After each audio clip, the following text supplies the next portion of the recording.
Listen. This Mexican restaurant chef had been serving authentic cuisine in Los Angeles for 15 years, creating dishes that brought families together with the warmth of traditional recipes. But when cartel violence spilled into his neighborhood and threatened the safety of his customers, what he did next revealed why someone with his background chose cooking over combat, and why his understanding of survival ran deeper than most people could imagine. Casa Esperanza sat on East 4th Street in East Los Angeles, a family restaurant that had become the heart of its neighborhood over 15 years of serving authentic Mexican cuisine. The restaurant was more than just a business.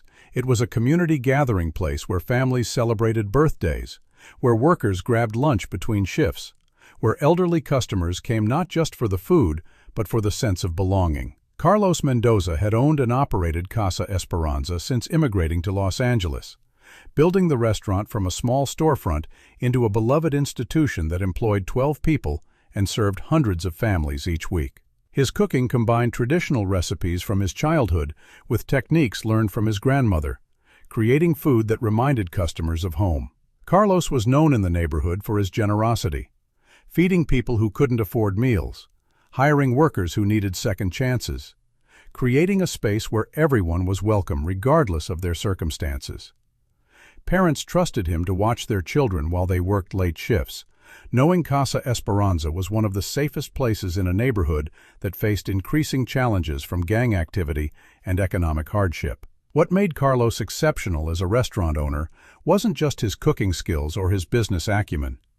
It was his ability to remain calm during confrontations, his understanding of human psychology that helped him diffuse conflicts before they escalated, and his protective instincts toward vulnerable people who needed safe spaces. His customers and employees assumed this wisdom came from years of immigrant experience and the natural leadership that some people develop through overcoming hardship. They had no idea it came from 5 years as a member of Guatemala's Kaibiles, an elite special forces unit known for training soldiers to survive in conditions that would break most human beings. Sergeant Carlos Mendoza had served with the Kaibiles during Guatemala's civil conflict, undergoing training that was designed to create soldiers capable of operating in jungle warfare, extreme survival situations, and counterinsurgency operations that required both. What made Carlos exceptional as a restaurant owner wasn't just his cooking skills or his business acumen. It was his ability to remain calm during confrontations, his understanding of human psychology that helped him diffuse conflicts before they escalated, and his protective instincts toward vulnerable people who needed safe spaces. His customers and employees assumed this wisdom came from years of immigrant experience and the natural leadership that some people develop through overcoming hardship. They had no idea it came from 5 years as a member of Guatemala's Kaibiles, an elite special forces unit known for training soldiers to survive in conditions that would break most human beings. Sergeant Carlos Mendoza had served with the Kaibiles during Guatemala's civil conflict, undergoing training that was designed to create soldiers capable of operating in jungle warfare, extreme survival situations, and counterinsurgency operations that required both physical resilience and psychological strength. The Kaibiles training included survival techniques, combat psychology, and the ability to make life-or-death decisions under extreme stress. Carlos had left military service not because he couldn't handle the demands, but because he'd seen enough violence and wanted to use his strength to create rather than destroy. Immigration to the United States had offered the chance to build a peaceful life where his protective instincts could serve families rather than eliminate enemies. Operating Casa Esperanza had been exactly the healing he'd needed, using his understanding of survival and leadership to create safety and nourishment for his community. For 15 years, it had been a perfect transition from warrior to protector. Until Thursday evening at 7:30 p.m., when his two worlds collided over plates of mole poblano and the laughter of children celebrating a birthday party. Carlos was preparing dinner orders in his kitchen when 3 men entered Casa Esperanza during the busy evening rush.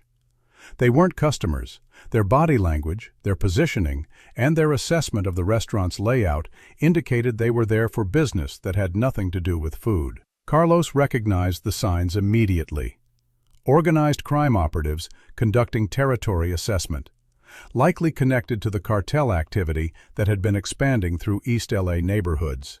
They moved with the tactical awareness of people accustomed to violence, scanning for security cameras, counting potential witnesses, identifying escape routes.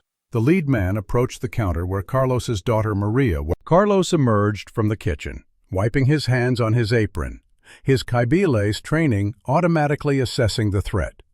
3 men, armed based on their posture and clothing, conducting what appeared to be an intimidation operation against local businesses. "I'm Carlos, the owner. How can I help you?" "You can help by understanding that this neighborhood is under new management," the spokesman replied. "Businesses that want to stay safe need to show respect. That respect costs $500 a week." Carlos had encountered extortion operations before, but not directed at his restaurant. Casa Esperanza served families, employed people from the community, and operated on margins that couldn't absorb protection payments to criminal organizations. "This is a family restaurant," Carlos said calmly. "We serve the community, employ local people. We're not involved in anything that would require protection services." "Everything requires protection now," the man replied, his hand moving toward his waistband in a gesture designed to intimidate. "Bad things happen to businesses that don't understand the new reality." Carlos made a tactical assessment, using skills learned during 5 years of counterinsurgency operations. 3 armed criminals threatening civilian families in a space designed for safety and community gathering. His customers included elderly couples, young families with children, and workers who counted on Casa Esperanza as a refuge from neighborhood dangers. Carlos's response was guided by principles learned during Kaibiles training. Protect innocent civilians, neutralize threats using minimum necessary force, and maintain tactical advantage through superior positioning and psychological dominance. "Gentlemen," Carlos said, his voice carrying an authority that made all 3 men focus completely on him. "I think you've made a mistake about what kind of establishment this is."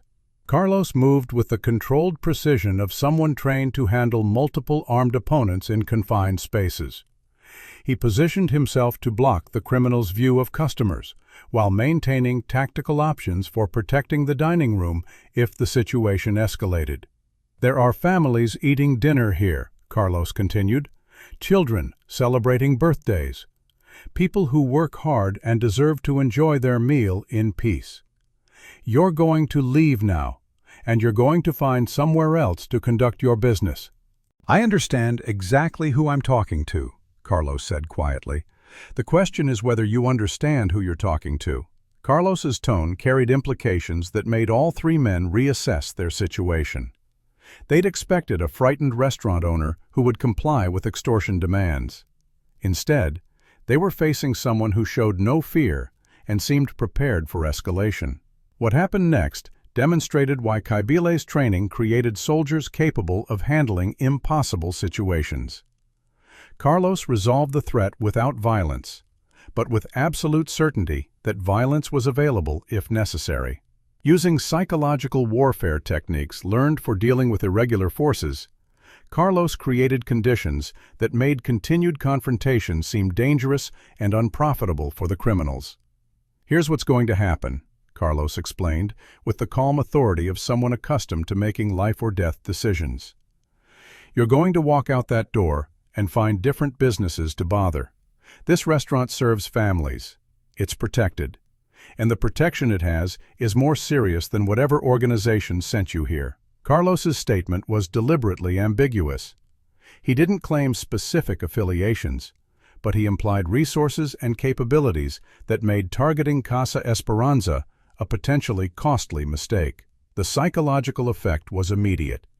The cartel operatives had been trained to assess risk versus reward, and Carlos's response suggested risks they weren't prepared to handle for a weekly protection payment from a small restaurant. "You're making a mistake," the spokesman said, but he was already backing toward the door.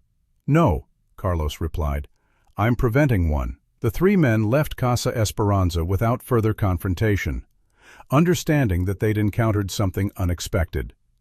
Carlos's demonstration of tactical confidence and implied capabilities had transformed what they'd expected to be routine intimidation into a situation requiring different approaches. After the cartel representatives left, Carlos implemented security measures adapted from counterinsurgency operations he'd learned during his Kaibiles service.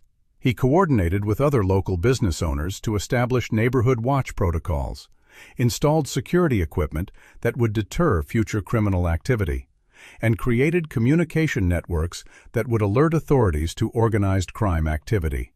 Carlos also reached out to community leaders and local law enforcement, providing information about cartel expansion tactics without revealing the full extent of his. Carlos was organizing neighborhood protection schedules, using organizational skills learned during military service to coordinate civilian security measures.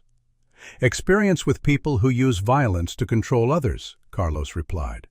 "Sometimes you learn how to recognize threats and how to respond to them." Detective Rodriguez recognized that Carlos's approach to community protection demonstrated expertise beyond typical civilian knowledge, but she didn't press for details about his background. 6 months after the initial cartel confrontation, Carlos's role in organizing neighborhood defense had expanded to include coordination with multiple community organizations and informal consultation with law enforcement agencies dealing with organized crime expansion. His effectiveness at community protection had attracted attention from people who understood that his capabilities suggested specialized training. During a private conversation with a federal agent investigating cartel operations, Carlos was asked directly about his background. "Mr. Mendoza, your understanding of criminal organization tactics and your ability to coordinate community defense suggests military or law enforcement experience. Would you be willing to share that background?" Carlos was preparing food for a community safety meeting, using the same careful attention to detail he'd learned during Kaibiles operations. "Guatemala military," Carlos said quietly. "Special Forces. I came to the United States to build a peaceful life for my family." "Special Forces? Which unit?" "Kaibiles. 5 years active duty during the civil conflict." The federal agent understood immediately. The Kaibiles were known internationally as one of the most demanding Special Forces training programs, creating soldiers capable of operating under extreme conditions. "Carlos, why are you operating a restaurant instead of working in security or law enforcement?" Carlos smiled as he prepared traditional mole sauce, using techniques passed down through generations. "Agent, I spent 5 years learning how to destroy things and eliminate threats. Running this restaurant lets me create things and protect people. Same protective instincts, but used for building community instead of fighting wars." After his background became known to law enforcement, Carlos received offers from federal agencies, private security firms, and community organizations dealing with gang violence. His combination of Kaibiles training and successful community leadership made him valuable for various security-related positions. The opportunities offered better "My community needs this restaurant," Carlos told the federal recruiter. "It needs a place where families can gather safely, where children can celebrate birthdays, where people can remember what peace feels like. That's more important than returning to any kind of military or security work." Carlos continued running Casa Esperanza, but his role had expanded to include informal community leadership and coordination with law enforcement agencies working to prevent gang and cartel expansion in his neighborhood. 2 years after the initial cartel confrontation, East 4th Street had become known as one of the safest blocks in East LA. Carlos's combination of community building through his restaurant and security awareness through his military background had created an environment where families could thrive. His approach, using military tactical knowledge for civilian protection rather than combat operations, became a model for other immigrant veterans who wanted to use their specialized training for community service. Carlos also established mentorship programs for young people who might otherwise be recruited by gangs, teaching them that strength could be used to protect rather than intimidate, to build rather than destroy.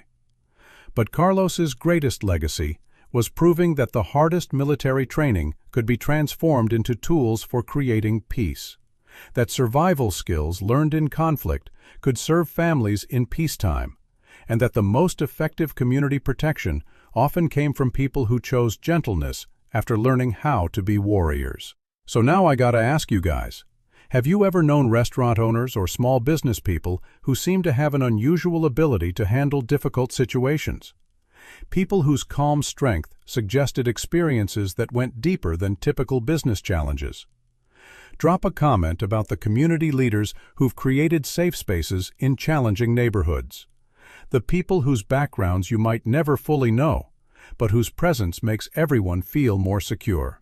Because here on the Human Stories, we honor the warriors who chose kitchens over combat, who used their survival skills to nourish communities rather than wage wars, who understood that the greatest strength is creating places where families can gather in peace. Thanks for watching, guys. If this story moved you, share it with someone who appreciates the immigrant entrepreneurs who've built safe gathering places in their communities. Hit subscribe to help us celebrate those who chose to create rather than destroy after surviving the hardest experiences. And the next time you eat at a family restaurant where the owner seems to genuinely care about everyone's safety and well-being, remember Carlos Mendoza. Remember that some of the most nurturing people learned their protective instincts in places where protection meant survival. Because sometimes the most important battles are fought in restaurant kitchens, where former warriors used their training to defend the simple right of families to share meals together without fear. That's what real protectors do. They create spaces where peace can flourish, using their strength to serve rather than to harm.